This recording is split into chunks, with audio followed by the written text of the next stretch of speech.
Hello दोस्तों। अरे देखिए देखिए देखिए, आपके बगल में सो रहे हैं, जगाइए जगाइए। दोस्तों हेलो।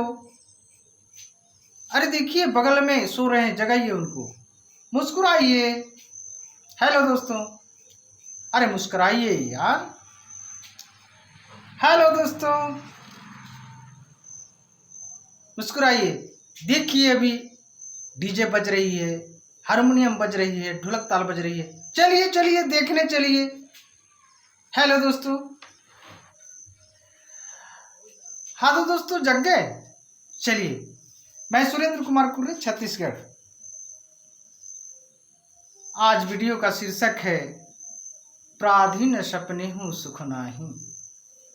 दोस्तों, गोस्वामी तुलसीदास जी के द्वारा रामचरितमानस के किष्किंधा कांड में कही गई है, जिसके बारे में पढ़ते समय हम जिस समय पढ़ रहे थे उस समय एक ब्राह्मण समाज के टीचर थे और वो बहुत ही कड़क थे और बहुत ही शुद्ध विचार के थे। मुझे बहुत समझाते थे, तो इस बात को बात पर बात भी कहे थे, जिसके बारे में मैं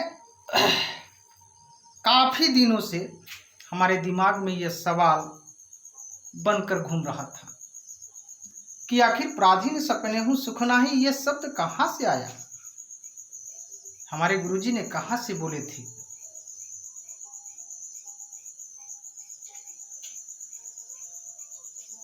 और यह बात मेरे दिमाग में बार बार कई सालों से बसा रहा था।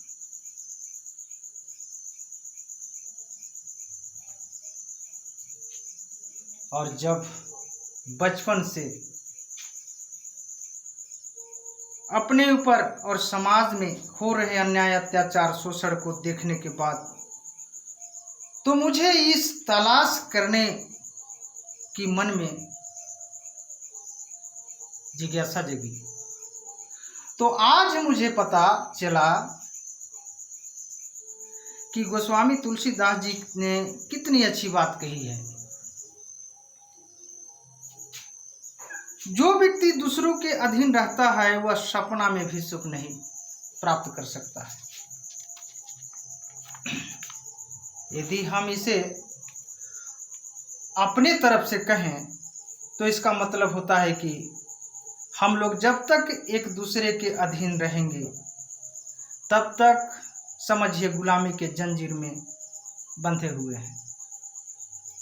और वह सबसे बड़ी हम लोगों के बीच जंजीर है जो कि अंधविश्वास, पाखंड और आडंबर एवं कई कुप्रथाओं जैसे असंवैधानिक तत्वों को हमारा एसटी-एससी समाज इसे ढोकर चल रही है। तुलसीदास जी ने प्राधीन शब्दों का गुलामी से भाव स्पष्ट कराते हैं। हालांकि इन्होंने राजा बलि के लिए कही थी, परंतु भारत देश के मूल निवासी समाज के साथ हो रहे शोषण, अन्याय, अत्याचार को लेकर संत महापुरुषों, विद्वानों ने इसके विरोध में लड़ाई लड़कर 15 अगस्त 1947 को देशवासी समाज को आज़ादी दिलाकर और 26 जनवरी 1950 को संवैधानिक रूप से हम सभी को अधिकार से जोड़ा गया। अब यह सवाल उठता है कि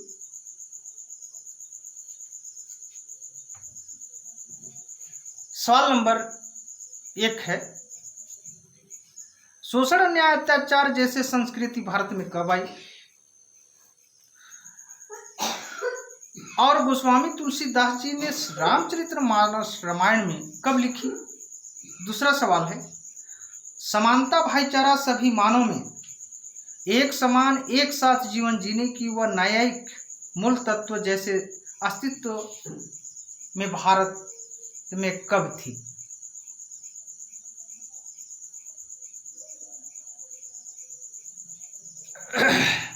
सवाल नंबर 3,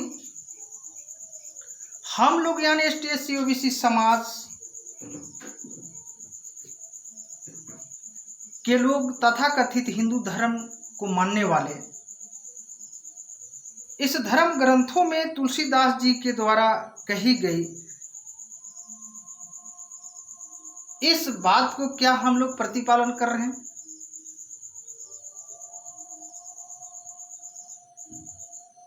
सवाल नंबर 4 है, क्या हम लोग आपस में शोषण, अन्याय, अत्याचार नहीं कर रहे हैं?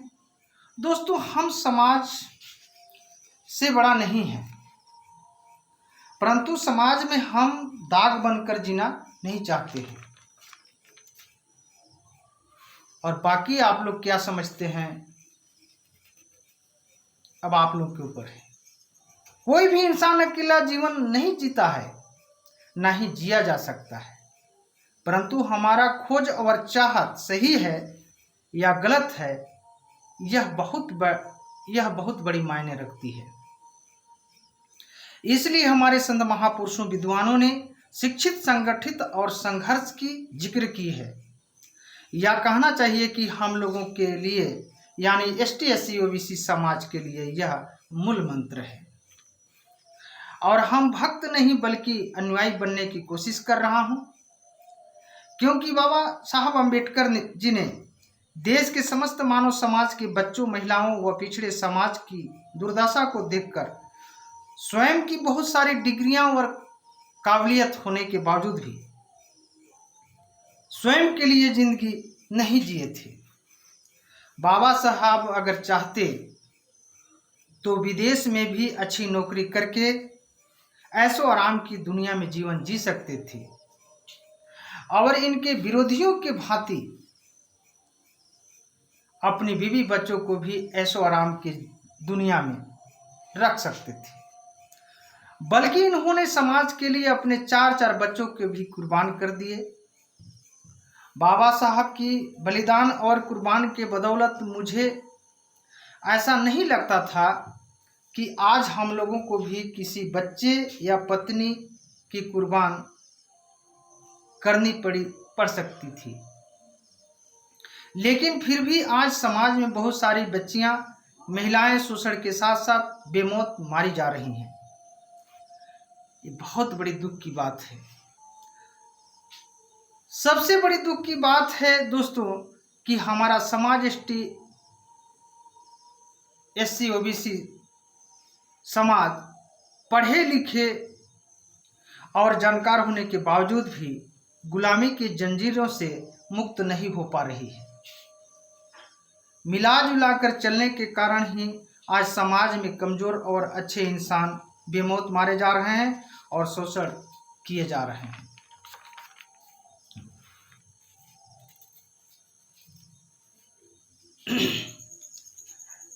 संघर्ष किसी और का और फायदे किसी और लोग ले रहे होते हैं। इस बात को हम सभी को समझना बहुत जरूरी है। शिक्षित, संगठित, संघर्ष और अनुयायी की सार को आत्मसात करने की मुझ में सिद्धांत है, क्योंकि यही चारों तत्वों से दुश्मनों को यानी अंधविश्वास, पाखंड, आडंबर से मुक्त पाकर हम लोग उसे प्राप्त कर सकते हैं। अन्यथा ढोंगी बनने से, ढोंगियों के कारण ही इस देश में और खतरा बढ़ रही है। हमें उन्हें तलाश है, हमें उन्हें तलाश है दोस्तों, जिस समूह में समझ और उपयुक्त सार तत्व संग्रहित और समाहित हो। हम उन्हीं के शरणागत रहेंगे और साथ भी रहेंगे। सजनों दोस्तों, हम इस बात को इसलिए कह रहा हूं कि इस सार तत्व के अनुसार समाज चलेगी तो हम आपके साथ हैं, और नहीं तो हम जानते हैं कि हम तो सदियों से यानी हमारे पूर्वज भी सदियों से शोषण का शिकार हैं और ढोंगियों और जुर्म की दुनिया में इंसान आज भी अनाथ है। माता पिता तो जन्म देने वाला एक आधार होते हैं। उनका रहने या चले जाने से कोई व्यक्ति अनाथ नहीं होता है, परंतु अनाथ तो तब इंसान को महसूस कराता है जब उस इंसान के ऊपर कोई जुर्म होता है और साथ देने वाले उन्हें गिने चुने व्यक्ति होते हैं। और इंसान को अनाथ का महसूस तब होता है जब उपयुक्त चारों तत्वों के अनुसार समाज में लोग जल्दी मिलते नहीं हैं। इसलिए हम किसी के द्वारा बुरे टिप्पणी व शुभ संदेश प्राप्त करके बहुत मैं खुश होता हूं दोस्तों। और हम चाहते हैं कि हम सभी यानी ST/SC OBC समाज मिलकर संत महापुरुषों, पुरखों, विद्वानों की विचारधारा को पुनर्जीवित कर सकें तथा इस देश को फिर से बुद्धमय अर्थात करुणा, दया के आधार पर सादगीयता, समरसता, सभी में मूल आवश्यक तत्वों की आज़ादी, विज्ञानवादी, न्यायवादी, तर्कवादी, मनोहरवादी और अटलवादी विचारधारा को समाज में स्थापित करने पर संकल्पित हो सके। दोस्तों, आज अधिकतर लोग संदेहात्मक विचारधारा में जीवन जीते हैं, इसलिए हमारी बातों को व्यक्तिगत या अपने ऊपर या कहना चाहिए अन्यथा इसे न लें। और किसी के लिए हमारी बात अच्छी लगी हो तो इसे मुस्कुराकर, दबाकर, चापकर शेयर, लाइक, सब्सक्राइब और फॉलो जरूर करें। और हम जिनके लिए नफरत लगते हैं या हमारी बात नफरत लगती है तो उन्हें बहुत बहुत धन्यवाद है, दिल से, तहे दिल से हम मेरी ओर से धन्यवाद है, नमस्कार, प्रणाम है। और वहीं पर हमारी वीडियो को छोड़ दें। और हमारी बातों से यदि किन्हीं को कष्ट हुआ होगा तो मैं क्षमा प्रार्थी हूँ। दोस्तों, दुख में भी हंसकर जीना सीखना होगा और सुख में तो आनंद होता ही है। मैं दुख को ज़्यादा अनुभव किया है और सुख का तो हमें पता नहीं चला, क्योंकि हमारी बातों से समझ सकते हैं कि हमने सुख का अभी तक कोई अनुभव नहीं किया। और हमारा सर्च करेंगे तो हम कितना खराब हैं यह जरूर पता चल जाएगा। आखिर हम बचपन से हम प्रताड़ित हैं, शोषित हैं, पीड़ित हैं। मैं भी आश्चर्य होता हूं कि जब हम 6-7 साल के हो गए होंगे, 7-8 साल, 9-10 साल के हो गए होंगे तो शायद किसी के लिए हम गलत के कारण या गलत होंगे तो शायद हमें शोषण करते आया लोग और कोई हमारे अन्य लोग नहीं किया है।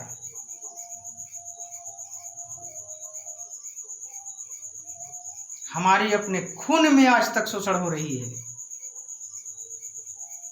साजिश का शिकार को लेकर हमने काफी झेल रहा है और झेला भी है। इसलिए मैं इतना कुछ लिख पाता हूँ, बोल पाता हूँ।